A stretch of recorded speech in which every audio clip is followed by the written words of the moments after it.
Batwing number 23, written by Justin Gray and Jimmy Palmiotti, art by Eduardo Pansica. So last issue, we had Batman and Batwing going to attack the Marabunta to save Lucius Fox, and a giant ant robot showed up. So this issue basically is Batman saying, hey Batwing, don't worry about the giant ant robot, I got it, you go take care of Lucius. And he's like, righto, dude.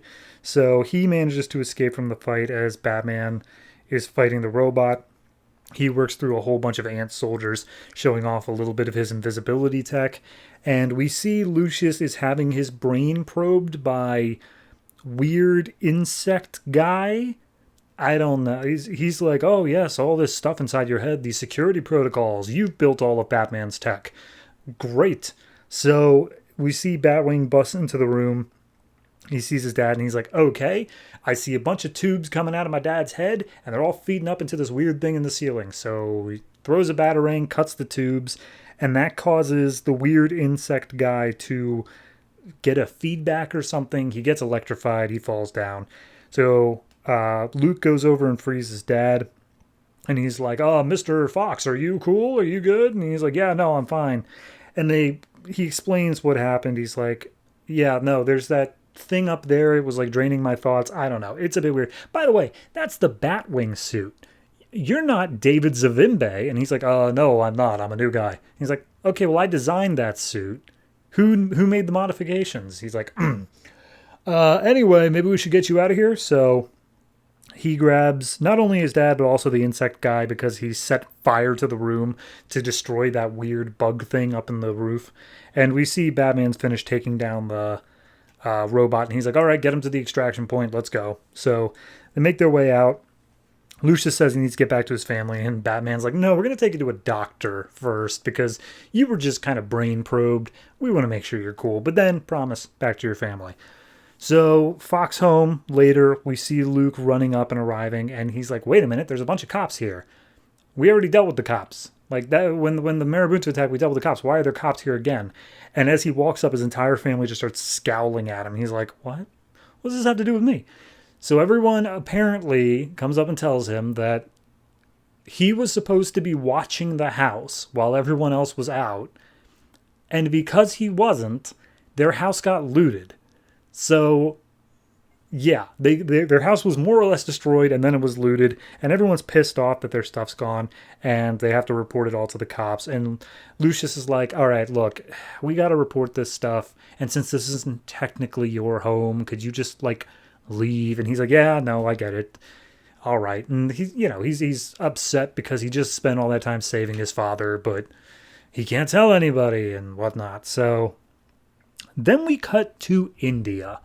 And there is this blonde woman with a sniper rifle aiming down at a film set.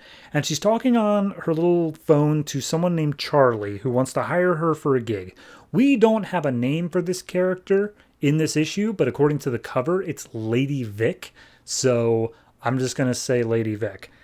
So we see that she shoots the director of this film in the head. Everyone scatters. And the person who's trying to hire her is saying, look, we've got a target for you. It's in Gotham. We don't want you to attack a person. We want you to blow up with the Wayne Tower. We want you to explode it. If you happen to come across any Bat members, we will give you an extra $1 million to take them out. $2 million if it's Batman himself, which seems ridiculously low. But she's like, yeah, sure, why not? Gotham's never seen anything like me. And as she's walking through this alley in India after performing her job, some guys come up and try to, like, put the moves on her and really get up in her face. And she's like, Charlie, can you hold on one second? And so she cuts off their heads, plural, and then makes her way out. So 2 nights later, we cut to Gotham. Luke is on a date with Xena up on a rooftop diner. And Xena basically lays down, hey, here's the thing. I found someone else. He's more mature than you. You really got to grow up, Luke. And Luke's like, you have no idea how much growing up I've done recently. You know what? It's fine, though. I get it. I don't agree with you. I just let me pay for dinner and so long, farewell. And as he's doing so, Wayne Tower right across the plaza just blows up. And he's like, oh, all right. I guess I'm a first responder on this one. So we see Lady Vic calling up Charlie saying, hey, yeah, I blew up the building. Everything's cool. Be sure to wire me that money. Super cool. He's like, oh, sweet. Did you see any bat people? And he's like, no, I didn't see any bat. Oh, wait, hold on. As she sees Batwing up trying to fire a net at her. She dodges around. She fires some shots into Batwing. It's just like, yeah, of course, you're bulletproof. That's fair. And he goes like, yeah, my name's Batwing. I'm here to turn you over to the cops, so no more shooting the hero. And she's like, the hero? Oh, you have no idea what you are in all of this. So she just starts laying a smackdown on Batwing, uses some swords, some guns, electricity, and then in the end delivers this super big kick to Batwing's helmet. Batwing manages to get a tracker device onto her costume, but all of a sudden his system goes out. He can't see anything, he can't hear anything, he is just running blind, and she kicks him off the building and down supposedly to his death, because obviously he ain't flying with his power out, and that's the issue. Short and sweet. It's a nice little just easy breezing issue. Gotta say though, I read this one last night compared to when I'm recording it now, and I couldn't remember the second half of this issue.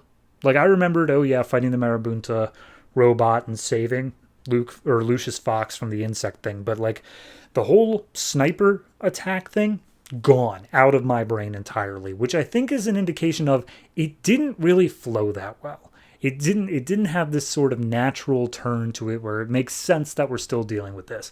I will say they attempted to, because they said that Charlie, whoever's on the phone hiring her, originally hired the Marabunta for the job. So this is all part of a larger plot, but it does feel like it just kind of came up out of nowhere, especially with the fact of giant robot in the last issue. And then Batwing, the title character, does not deal with it. He leaves it to Batman instead. Just some weird choices is all I'm saying. So overall, I'd say this one is probably like, I gotta say 6.5. It's almost at the 7, but it's just the fact that I was unable to remember an entire half of this issue. I don't feel justified in giving it the 7. It just doesn't feel right. So 6.5 is where it will stay.